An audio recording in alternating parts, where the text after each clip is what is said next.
तो कोरोना की वैक्सीन बनाने और ज्यादा से ज्यादा टेस्टिंग पर भी देश जोर दे रहे हैं और इस काम में अब आर्टिफिशियल इंटेलिजेंस तकनीक बड़ी कारगर साबित हो रही है।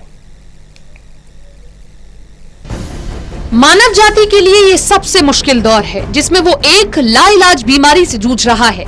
अभी ये किसी को नहीं पता कि इस बीमारी से कैसे जीता जाएगा और जब इससे उबरेंगे तो कितने नुकसान के साथ उबरेंगे। लेकिन जैसे जैसे कोरोना महामारी दुनिया भर में अपने पैर पसार रही है, इसकी वैक्सीन बनाने के लिए अलग अलग क्षेत्रों में काम करने वाले एक्सपर्ट एक साथ आ रहे हैं और इस कोशिश में न केवल इंसान जुटे हैं बल्कि मशीनें भी जुटी हैं। कोरोना वैक्सीन को बनाने में वैज्ञानिक, शोधकर्ता और दवा बनाने वाले आर्टिफिशियल इंटेलिजेंस और मशीन लर्निंग एक्सपर्ट के साथ मिलकर इस चुनौती को कम से कम पूरी करने की कोशिश में लगे हैं।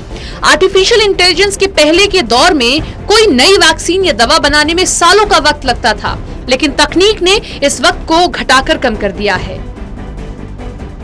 आर्टिफिशियल इंटेलिजेंस पर काम करने वाले एक विशेषज्ञ के मुताबिक जानवरों पर वैक्सीन का ट्रायल शुरू करने से पहले रसायनों के अलग अलग कॉम्बिनेशन बनाने और उनके मॉलिक्यूलर डिजाइन बनाने में ही सालों का वक्त लग जाता है। लेकिन artificial intelligence and machine learning के इस्तेमाल से इस काम को सालों की बजाय अब कुछ दिनों में ही पूरा कर लिया जाता है। ब्रिटेन में मौजूद artificial intelligence startup company post era corona virus से निपटने के लिए दवा के खोज के काम में जुटी है और आर्टिफिशियल इंटेलिजेंस की मदद से कंपनी दवा बनाने के लिए नए रास्ते तलाश रही है।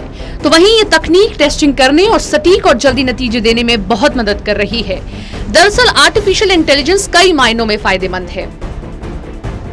AA+ कोविड-19 टेस्टिंग आर्टिफिशियल इंटेलिजेंस और मशीन लर्निंग पर आधारित है। ये टेस्टिंग आपको 5 मिनट के भीतर बता सकती है कि कोई व्यक्ति कोरोना संक्रमित है या नहीं।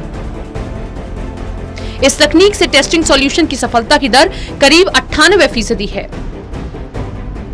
इस तकनीक में इंसानों का प्रयोग कम से कम होता है, इसलिए संक्रमण का खतरा कम होता है। भारत में मेडिकल क्षेत्र में काम करने वाले डॉक्टरों के लिए आर्टिफिशियल इंटेलिजेंस और मशीन लर्निंग कोई नई तकनीक नहीं है।